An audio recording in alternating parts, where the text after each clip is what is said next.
Pelega e Porca-Prenha é uma experiência dentro do universo da cultura popular, né? A mais conhecida como folclore. Pelega e Porca-Prenha nasceu de um sonho, assim, de 1991, quando eu entrei na faculdade. Eu sempre fui muito apaixonado pela cultura popular, né, pelas festas juninas da escola, pelas lendas, crendices, superstições, essas coisas todas povoavam o meu imaginário, né, infantil. E também isso tudo sempre esteve muito presente na minha vida por conta da minha família. Na faculdade, né, no curso de artes visuais, eu tive aula de folclore aplicada à educação, onde a mestra, Marley Sigrist, minha grande mentora, né, nesse universo da cultura popular, ela deu nortes para a gente de como sistematizar essas manifestações todas do folclore, né, os recolhimentos todos. E ali surgiu assim, essa vontade de colocar isso de alguma forma, em alguma linguagem, a princípio o teatro, né, porque era o que eu mais exercia naquele momento, para crianças. E eu fui atrás de transformar tudo aquilo que eu tinha aprendido nesse sistema. E surge então ali as primeiras ideias sobre Pelega e Porca-Prenha, né? Não era ainda com esse nome, isso veio de uma pesquisa bem posterior, com a primeira trupe do Pelega e Porca-Prenha, do espetáculo. Mas durante esses anos da faculdade eu fui pensando, amadurecendo isso e sistematizando essa pesquisa. Fui guardando tudo isso. Quando o Anderson convida, né, você para fazer um espetáculo de uma obra que nasceu antes de você, né, no caso Pelega começou a ser pensada em 91, né, eu nasci em 98, em 1998, então vem um sentimento de responsabilidade muito grande, assim, né. Eu já tinha lido o texto antes, e aí depois eu li de novo e outra paixão que surge. E aí quando a gente chega no local e o Anderson começa a mostrar, né, pra mim e pro Douglas, toda a parte de figurino e cenário, e que você percebe o quanto aquilo tem história, né, por trás, aí ainda sabendo que você vai ter que mexer naquilo, vai ter que pegar aquilo, pintar, costurar de novo, né, repensar algumas coisas, aí ainda fica um pouquinho mais responsável, assim, dá um frio na barriga muito grande, né? Mas ao mesmo tempo é um processo muito rico esse, de você já começar pegando nessas peças e modificando, né? Porque é o que você vai vestir em cena, é o que vai ser a sua pele da cena, assim. Por exemplo, eu peguei o figurino do Curupira para fazer, que é um dos personagens que eu faço dentro da peça, que eu fui pintando novamente, fui seguindo orientações do Anderson, né, e propondo algumas coisas para dar não uma nova cara, porque ele continua, mas só que ele reavivou, né? A gente teve esse trabalho de tornar o figurino agora pra gente mais vivo ainda, assim. Então isso é muito rico, né? De pensar tudo isso. Meu primeiro contato com o espetáculo Pelega e Porca-Prenha na Mata do Piqui foi em 2006, quando eu assisti o espetáculo pela primeira vez, e depois de um convite da equipe, eu comecei a integrar essa equipe, ajudando na produção da temporada desse espetáculo. Então já era um espetáculo que eu tinha um carinho muito grande, um respeito e uma admiração, uma vontade de fazer em algum momento. E agora, anos depois, surgiu essa possibilidade, esse convite de estar dentro do espetáculo, podendo participar dele e podendo ainda mais aprender com ele, por exemplo, como os processos que nós passamos dentro do projeto eram coisas como trabalhar a maquete e transportar aquela maquete para um tamanho real, como que a gente faz aquele cálculo daquele cada 10 centímetros ser como 1 metro para cá, para a vida real, trabalhar primeiro na maquete as possibilidades de fiação, de iluminação, de coisas de tecidos que podem ficar pendurados ali. Então, assim, foi assim completamente enriquecedor, muito conhecimento em refazer os figurinos, pegar cada figurino ali e ficar dias e dias trabalhando nele, sempre melhorando. Em um dado momento eu achei propício para construir esse espetáculo. Já tinha alguma experiência mais a fundo no universo do teatro, e aí em 99, junto com a trupe que formava a República Cênica, que era a minha companhia de teatro, que hoje se chama Grupo Bu, eu lancei mão então da ideia, né, de criar um espetáculo para crianças e que tivesse essa abordagem, né, sobre a lente da cultura popular. E aí, desde o momento quando o Anderson começa a pensar junto com a gente nessa parte da construção do cenário mesmo, que o cenário é outro, né? Usa coisas da primeira montagem, né, da segunda montagem, mas é uma outra leitura, né, desse cenário, assim. O cenário, né, construído, que a gente construiu para essa versão, é um cenário que usa todas as coisas que já foram usadas, né, nas versões anteriores, mas com uma nova visão, né, trazendo agora para esse momento, para esse lugar de experiência mesmo, assim. Então, o tapete, né, que a gente anda em cima de um tapete a peça toda, assim, que tem como essa coisa, como referência, né, para mim, assim, esse tapete de casa de vó, né, do tapete que é todo feito de retalhos, e isso é muito afetivo, assim, né, e eu gosto dessa coisa de afeto também dentro do espetáculo, porque isso, ao pisar naquilo, isso já te coloca num estado já, né, físico, assim, e emocional também, de você estar pisando naquilo, né, que tem tanta coisa ali por trás. Né, a cortina que fica atrás do cenário todo, assim, é um tecido que já era usado, né, nas versões anteriores, mas agora com uma outra visão, toda contornada, com outros retalhos, trazendo ainda mais forte ainda essa questão da manifestação popular mesmo, né, que é nessa versão. Meu nome é Wilson Mota, eu sou bonequeiro há muitos anos. Eu tenho o prazer de trabalhar com o nosso amigo Anderson Bosch e com o grupo dele, né? Fazendo esses bonecos maravilhosos, que nós estamos fazendo uma proposta nova junto com o espetáculo dele. O Anderson passou para mim um desenho, que nós estamos fazendo uma pesquisa, né? Da expressão dele e do corpo, e também dos pés e das mãos. Primeiramente, eu comecei com o corpinho deles, que foi feito em isopor, tá? Onde vai ter as articulações da perna, né, e dos braços também para dar o movimento. Nós temos dois personagens. O Pelega, ele é mais magro e a Porca é mais gorda. Então nós já estamos fazendo uma pesquisa dos corpinhos dele aqui. Nós estamos fazendo pesquisa dos olhos, né, porque na primeira eu faço o positivo. O que é o positivo? É um molde. Em cima desse molde aqui eu vou revelar o rostinho dele. Depois que tiver revelado o rostinho, eu posso aplicar qualquer tipo de material em cima. Até um material mais corrosivo, mais químico, que não vai ter problema nenhum. Por isso que eu acho legal a gente fazer o positivo na argila. Até hoje nós discutimos que nós vamos arrancar o queixo, aumentar aqui, arredondar mais o nariz. Por isso que eu deixo todo assim, sem dar o acabamento final, para a gente ter uma discussão, né? Porque eu acho interessante isso, né?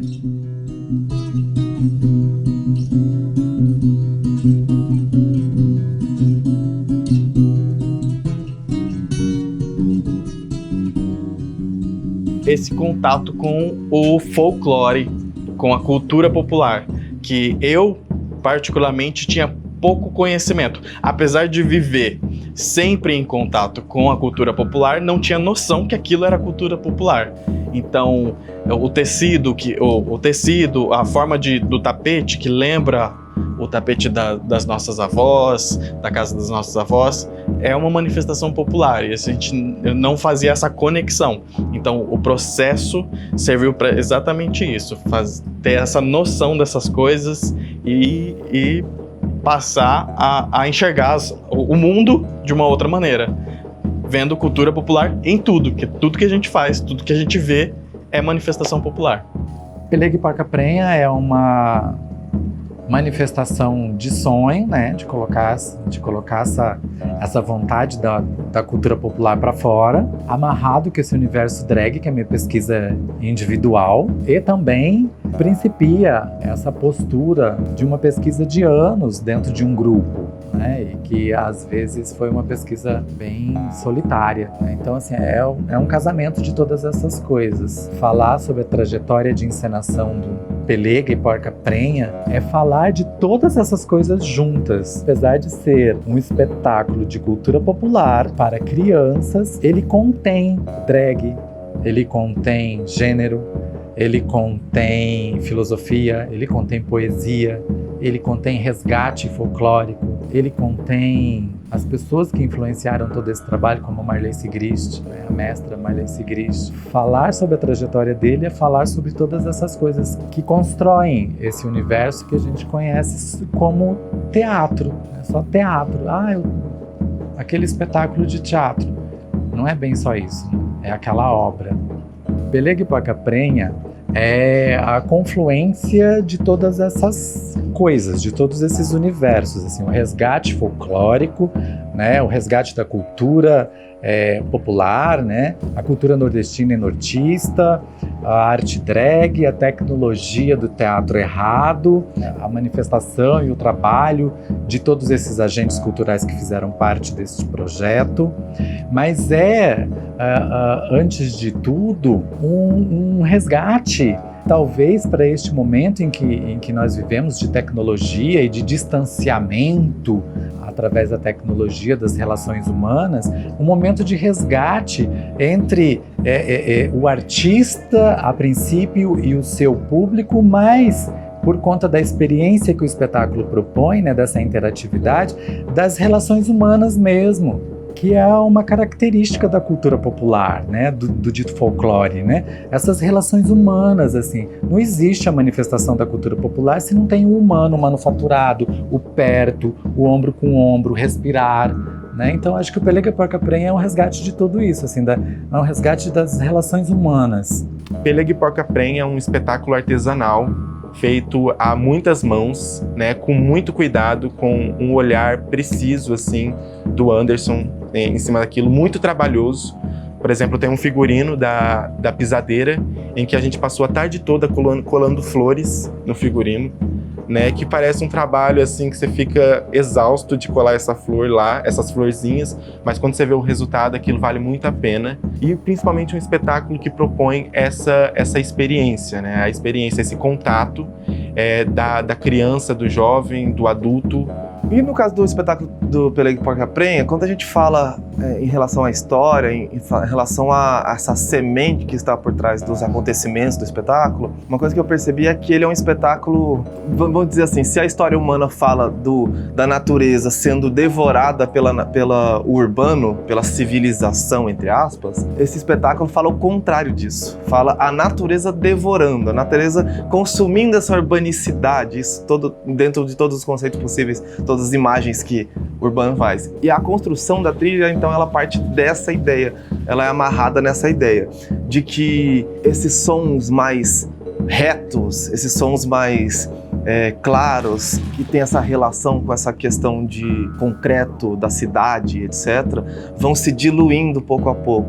Por exemplo, um dos instrumentos que são utilizados na produção da trilha são a bateria como de banda de rock, etc. Mas ao invés de utilizar essa bateria do jeito, vamos dizer assim, padrão, do jeito que o nosso senso comum está acostumado a ouvir, é a utilização dos sons que são incomuns dela. Por exemplo, o aro, bater na pele de um jeito diferente, ou, por exemplo, o prato. O prato a gente sabe, né? Golpeia o prato e tem aquele som forte. E no caso desse som, muitos dos sons é riscando a baqueta.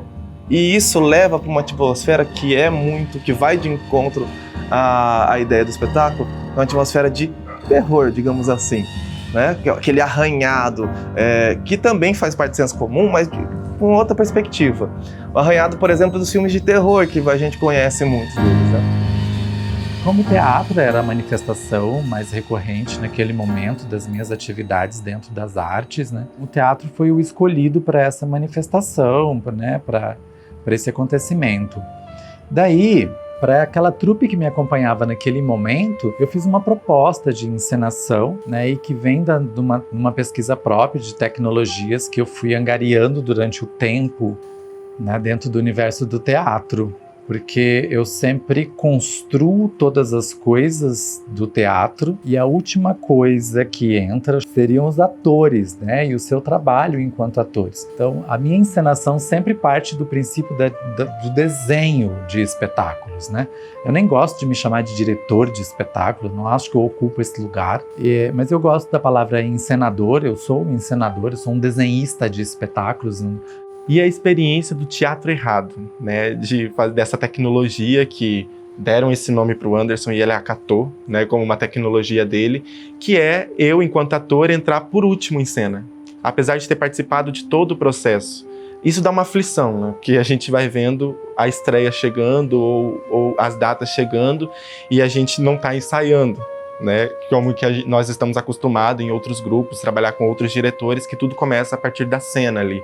Mas a gente vê toda a feitura do negócio, sabe? A gente participa de toda a construção do figurino, do cenário. Então a gente já sabe que vai vestir, né? Nós provamos muito o figurino no nosso corpo, sentimos a textura, como que é o toque dele no nosso corpo. Isso já vai te trazendo coisas, Então, esse entrar em cena como a última coisa, é quase que o processo ele já está muito pronto dentro, né? E aí você precisa externalizar tudo isso, deixar o teatro acontecer fora mesmo, como ele precisa acontecer para chegar, né, no público, para chegar em você de casa.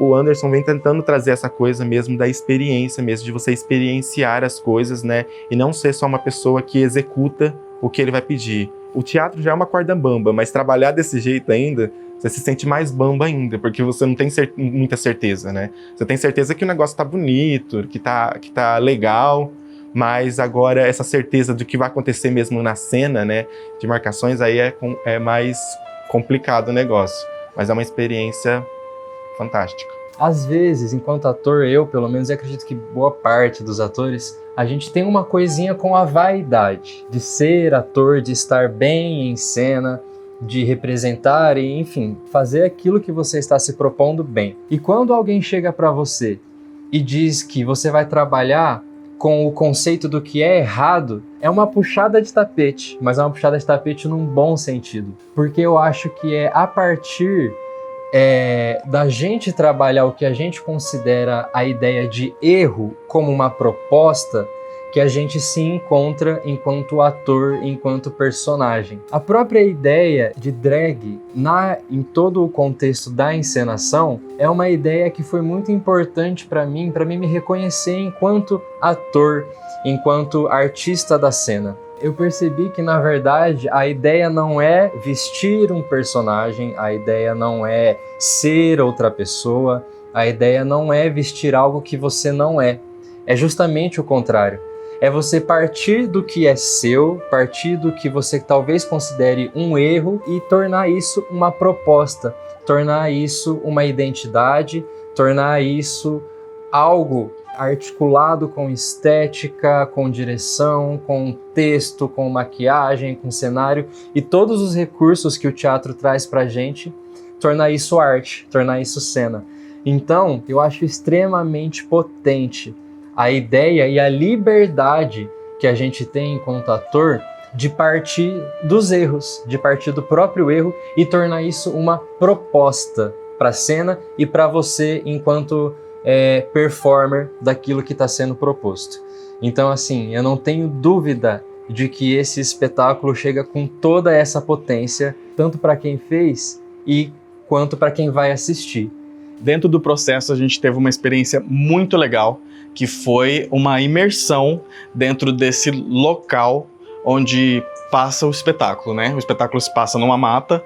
Então, o que nós fizemos? O Anderson propôs pra gente se isolar e ir pro meio do mato mesmo.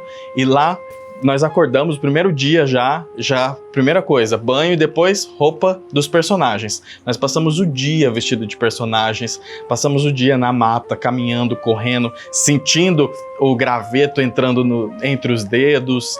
À noite, que era uma escuridão total, a gente andando, a folha que caía assustava a gente. Então tudo isso já vinha trazendo essa vivência dessas personagens nessa mata, que é o que a gente precisa levar para dentro do espetáculo. Os figurinos, os cenários eram feitos de restos, sobras de tecido. Dentro da cultura popular, esse aproveitamento de material é muito importante. Quando você, lá na cidade do interior, por exemplo, você compra um tecido para fazer a roupa do filho mais novo, mas você já compra um tanto de metragem daquele tecido que já dá para fazer a roupa do filho do meio, do mais velho, e quando isso vai envelhecendo, vai virando outras coisas, né? Então tem esse aproveitamento de material no universo da cultura popular. E eu levei essa ideia para a construção do Peleg e Porca-Prenha. Então tudo era feito assim, tudo era feito dessas sobras, desses restos, desses aproveitamentos. Então o espetáculo é super rebuscado, super colorido, ele é um bibelô gigante, ele é um souvenir gigante,